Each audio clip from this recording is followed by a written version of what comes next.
Today, I'm going to tell you the story of Rupert the Doll, the most famous and terrifying doll made with black magic.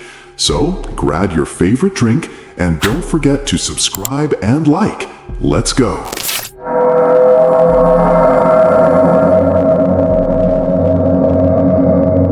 In the heart of the tranquil island of Key West, amidst palm trees dancing in the warm winds, stood the luxurious home of a prominent family called the Ottos.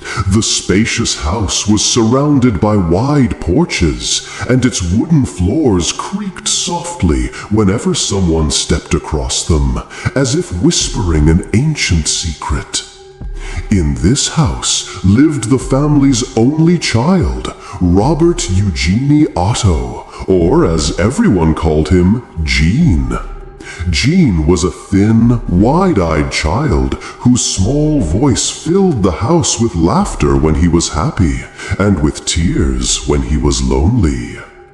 Gene's parents were wealthy and spent most of their time traveling between Europe and major American cities, leaving their son in the care of an elderly, mysterious-looking nanny, originally from the Bahamas. This nanny was unlike any other maid. She had a strange sparkle in her eyes, and she spoke in low whispers in a language no one understood. Gene was deeply attached to her, running to her every morning and sitting beside her for hours as she told him stories about spirits that inhabit the forests and mysterious forces invisible to ordinary people. However, this strong relationship did not please Gene's mother. She believed that the governess was filling her son's mind with superstitions unbecoming of a member of such a prestigious family. One day, in a moment of intense anger, his mother decided to expel the governess from the house. The child, Gene, screamed and cried, begging his mother to reconsider, but the decision had already been made. Not wanting to break her son's heart completely, his mother told him that she would only allow the governess to stay until the end of the month, then she would leave forever. The governess's last days in the house were silent and filled with mystery. She locked herself in her room for long hours, rarely coming out, and no one knew what she was doing there. Sometimes strange movements could be heard from her room, as if she were muttering unintelligible words. One day before leaving, she called Gene to her room. The child held tears in his eyes, while the nanny sat on the floor, holding threads, needles, and old cloth in front of her. She offered him a small object that had been hidden in her hands.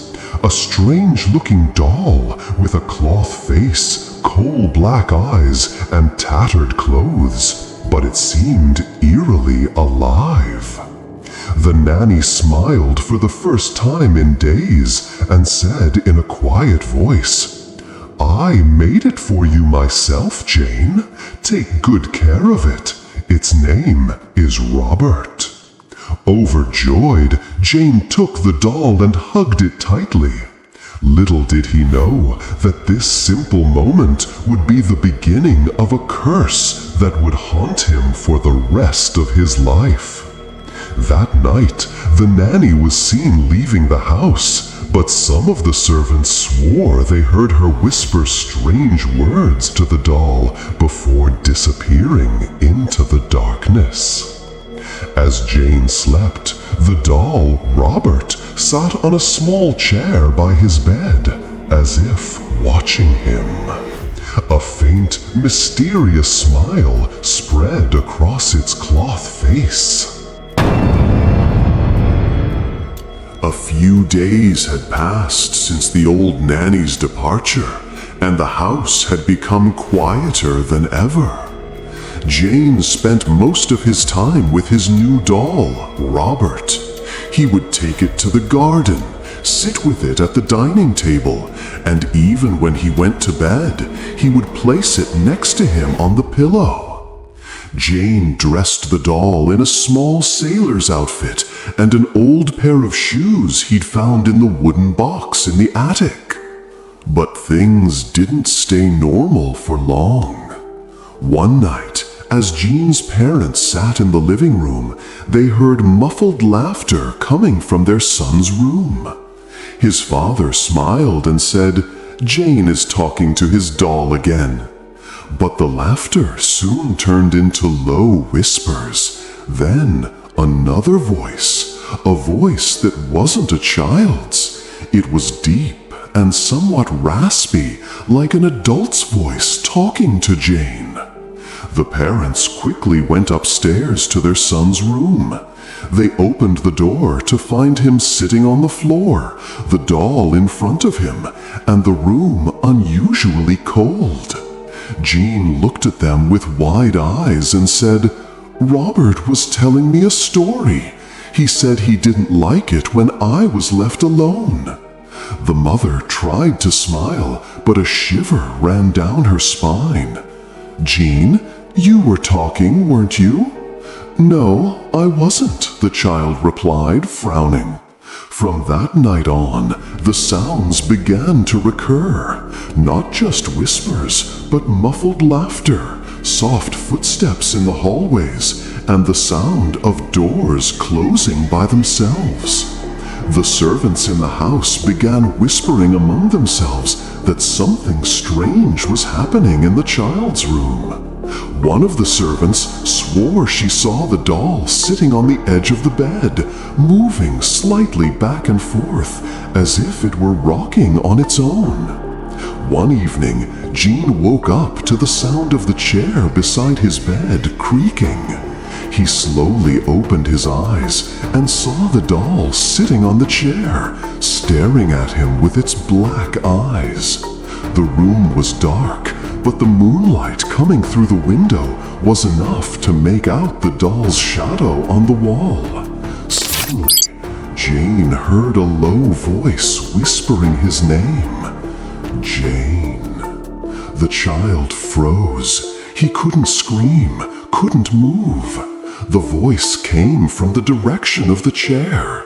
He took a shaky breath, reached out with a trembling hand, and turned on the lamp next to him.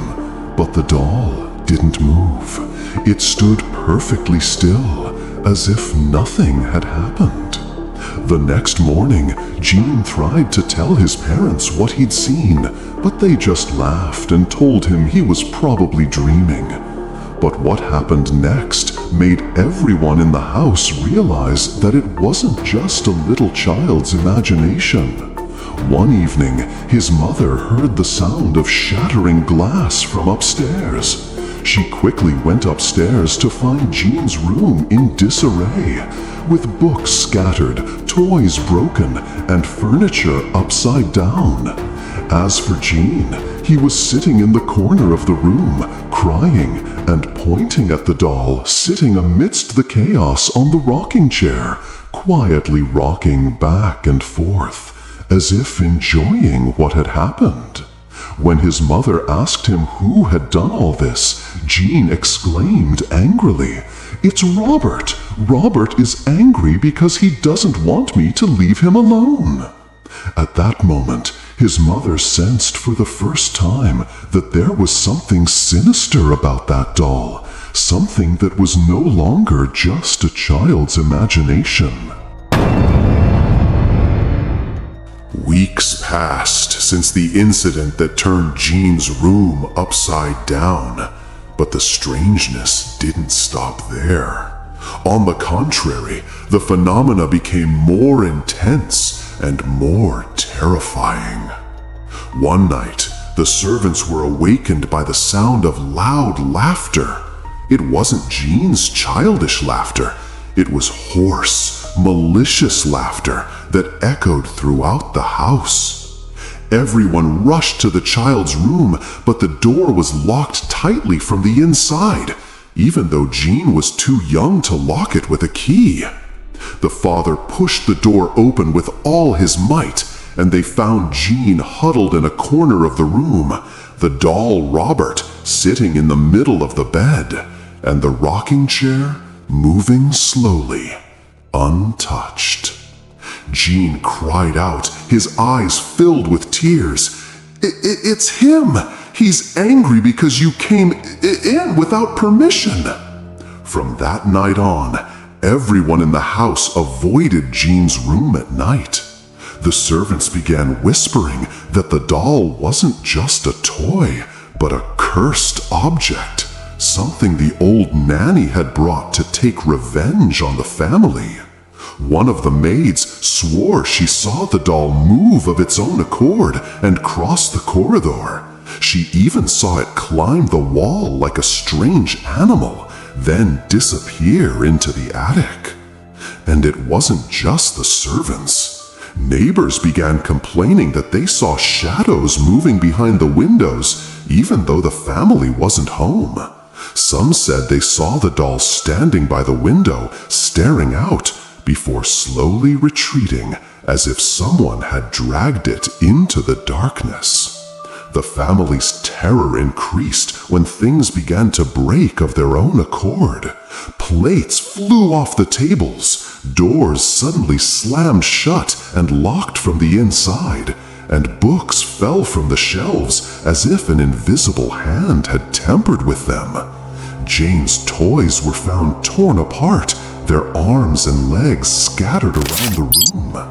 One night, the father and mother heard a sharp scream from their son's room. They rushed upstairs and found him under the bed, screaming in terror. All the furniture was upside down, and the dresser had tipped over onto the bed as if a giant hand had overturned it. Jean was screaming, "Robert wants to hurt me! He's very angry!" At that moment, the parents realized that this was no longer just a child's delusions or mischievous behavior. They tried to burn the doll to get rid of it, but the servants warned them that any harm to Robert could unleash a dark curse on the entire house. So, the father decided to lock the doll in the attic. He climbed up, placed the doll in a small dark room, locked the door, and walked away from it like a wild animal. From that day on, the house was quiet. The doors no longer closed by themselves, and they didn't hear any nighttime laughter or footsteps in the hallways. But Jean never stopped looking fearfully at the ceiling, as if he heard something that no one else could. At night, the rocking chair in the attic could be heard moving slowly, as if Robert had never stopped playing. The years passed quietly over the large house in Key West. Jean grew up to become a well-known artist, and although he spent his youth and adulthood in the same house, he never dared open the attic door. The key remained stuck in its place, as if something inside him was telling him not to come near. As time passed, the house became eerie, surrounded by ancient trees that seemed to bend over him, blocking him from the outside world. In 1972, the curtain fell on Jean's life. He died alone in his home, and the house remained empty for a while until his wife decided to sell it to a new family. The new owners were a young family, a couple and their 10-year-old daughter. From the first day, they felt the place was strange. The smell of antiquity wafted from the walls, as if the house hadn't known joy in decades. While cleaning the house, they came across the small attic door at the end of a narrow hallway, covered in dust and spiders. Curiosity overcame fear, and they opened the door to find a small, dark room where everything was covered in a thick layer of dust, except for one thing. In the center of the room sat an old rocking chair, and on it sat a creepily strange object. A child-sized doll dressed in a white sailor's uniform, eerily clean, as if untouched by decades of dust. The little girl walked slowly until she stood in front of the doll, her wide eyes staring at it with curiosity mixed with fear. She whispered in a low voice, "It's beautiful. Can I keep it?" The parents didn't mind. They thought the doll was just antique from the previous owner's childhood. But from that night on, the quiet in the house began to fade away, little by little. At first, things were simple. Soft footsteps in the hallways, the rocking chair moving by itself in the attic. Then the little girl began to wake up at night screaming, saying the doll was talking to her and that she didn't want to stay in the attic but wanted to play. One night, the mother found the doll sitting next to her daughter's bed, even though she had left it in the attic before going to bed. As the days passed, things became more frightening. The girl began to look exhausted. Her eyes reddened as if she hadn't slept in days, and she refused to be alone in the room. One rainy night, her screams woke her parents. They entered the room to find her stiffly standing, pointing with a trembling hand toward the corner where the doll was standing, not sitting. At that moment, there was no room for doubt. The parents realized that this doll was no ordinary one, that something dark was haunting it. But getting rid of it wasn't easy. Every time they tried to throw it away or burn it, it would return to the same room, sitting quietly on the chair as if nothing had happened.